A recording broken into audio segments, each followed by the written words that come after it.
Hey, welcome to Papa Z's Bees. We're going to do some things a little different today. First of all, I'm going to narrate to give you an idea what's going on. We have a problem. There's too many bees hanging on the outside of the hive. That's normal when it's hot, but it's just too many in case there's rain or something such as that. So what we're going to do here is resolve that problem as well as do the inspections that we normally do. Start the inspection just as normal. We're going to take the hive apart. Kind of a warm day out there that day, but you got to live with it. And we're doing some smoking to get the bees to calm down here a bit. And notice in the background there, you see my little helper there, as well as my wife. Maverick, our grandson, was there that day, and he was going to help us. He wanted to watch Papa work the bees, so he's there. First thing, we'll take the honey super off, and of course the bees have got it really, really stuck down with propolis, so we have to kind of pry it apart. And Maverick wants to get really, really close, so he's coming up and watching, and he's not sure what to think yet because he doesn't see a whole lot of bees.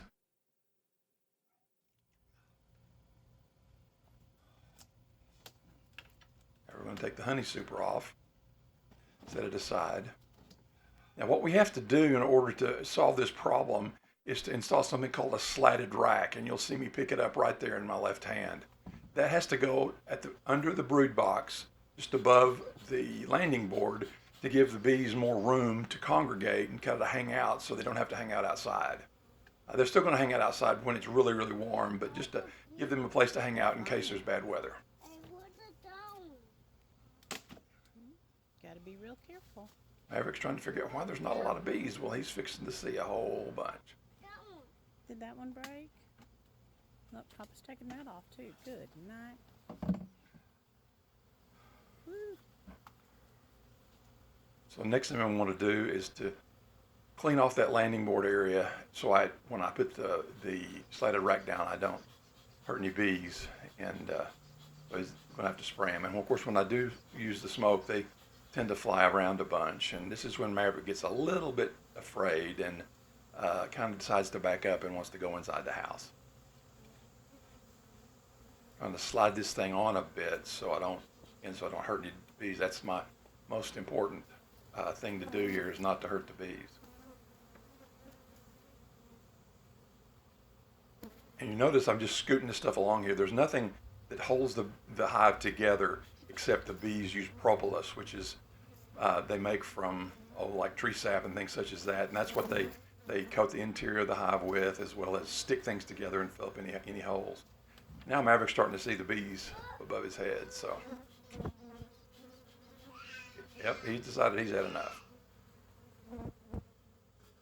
Hey, sit down. So now I've got the brood box back on top, and now we're going to go ahead and do the inspection like we normally do. First thing you do in an inspection is to take the number one frame out, look at it, and set it aside, because you really need some room to be able to scoot the frames back and forth with as little damage to bee life as possible.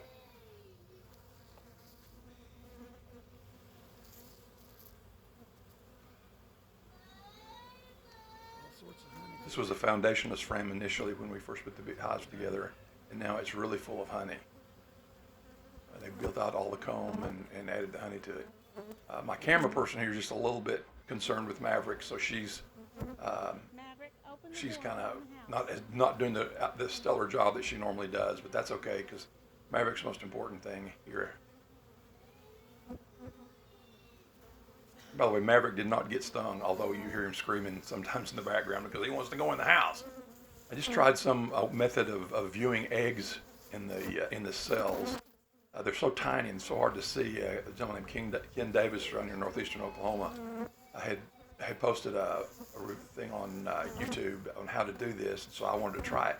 I actually saw some eggs, and seeing eggs is important because one thing people always ask, well, why do you do the inspections? What are you hoping to find? Well, number one, we want to make sure the queen's there and is laying. So if she's got eggs in the bottom of the cells, that means she's been there within the last few days, because the eggs are only in egg stage for 3 days, and then they hatch into larval stage and they stay there for a while. Now I'm pointing out some really good brood patterns, so again, that's a pretty good way of determining that, yeah, the queen is actually on board and she's in there doing her job. Those brown things there are the capped brood, and again, those are bees that have hatched, gone into their larval stage, and then pupated and created a cocoon around themselves, and then the other bees will cap that cell for the length of time it takes for her to mature into a bee. We'll just go along here and look at for each of these. Other things that we try to do when we look for do the inspection is look for any signs of disease, varroa mites, or anything like that. So if you do, you need to know what to do to treat them and how to handle that situation. And finally, you'll want to look to see if the bees are ready to swarm, or if they're looking to supersede their current queen with a new queen, or something such as that.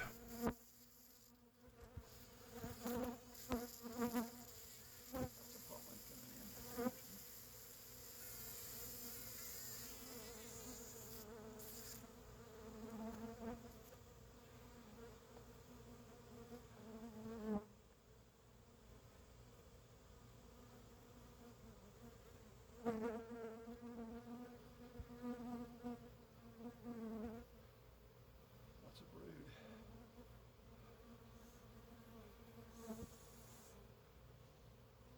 Looking for the queen, although she's so hard to actually see because she's real reclusive. She doesn't like to be in the outside light, so that will cause her to kind of hide. And then just the activity around her with us taking the hive apart and so on also makes her kind of want to hide as well.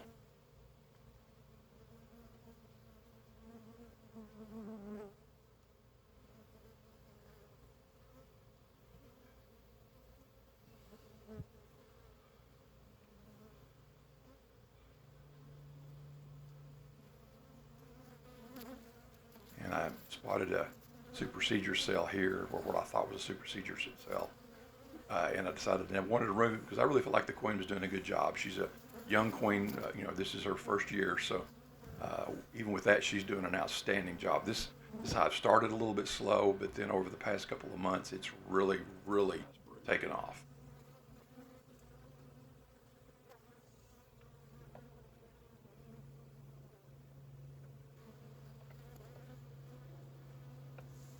These kind of crawl on the camera there. When there's that many floating around, flying around, they kind of tend to go everywhere. I'm so proud of my wife for doing this stuff. When she first started watching the bee videos on YouTube, she was kind of freaking out, thinking, "Oh my gosh, I just don't know if I could ever be around them."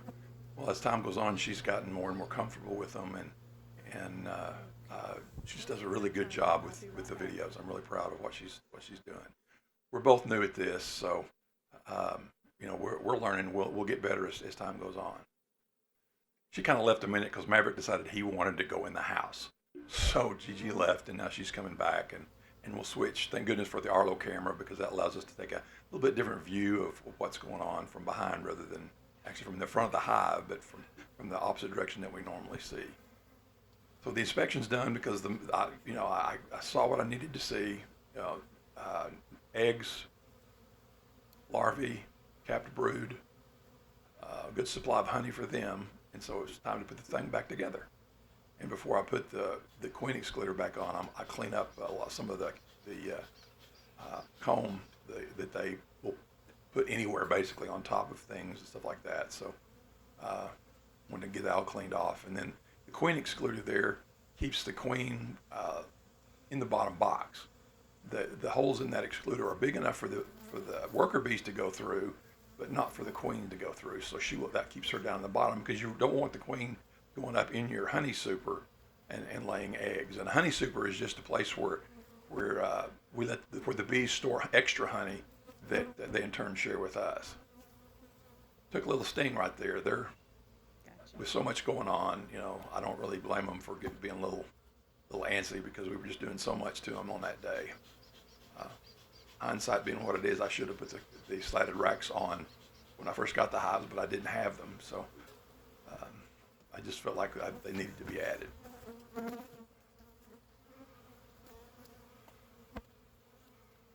Again, I put the super back on, straighten everything back up. Again, you kind of have to scoot things around, so get them stacked straight. Now my curiosity is getting to me. I want to see how the bees are doing as far as the honey goes. You can see some from that front window there and those windows on the sides, but you can't really see in the middle because the bees always start in the middle and work out.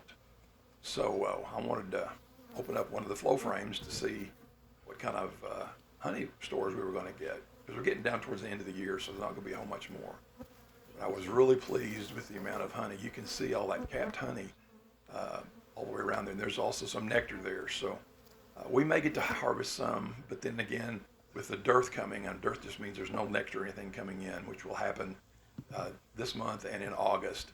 And so we'll let the bees use that for their own use, because they're the most important thing. We can get honey next year.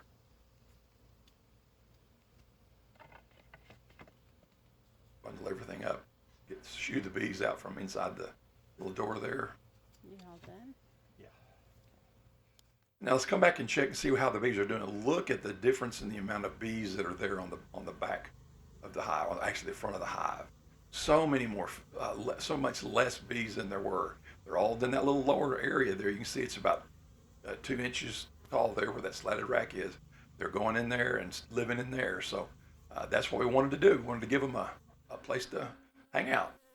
Thanks for watching. Come back again.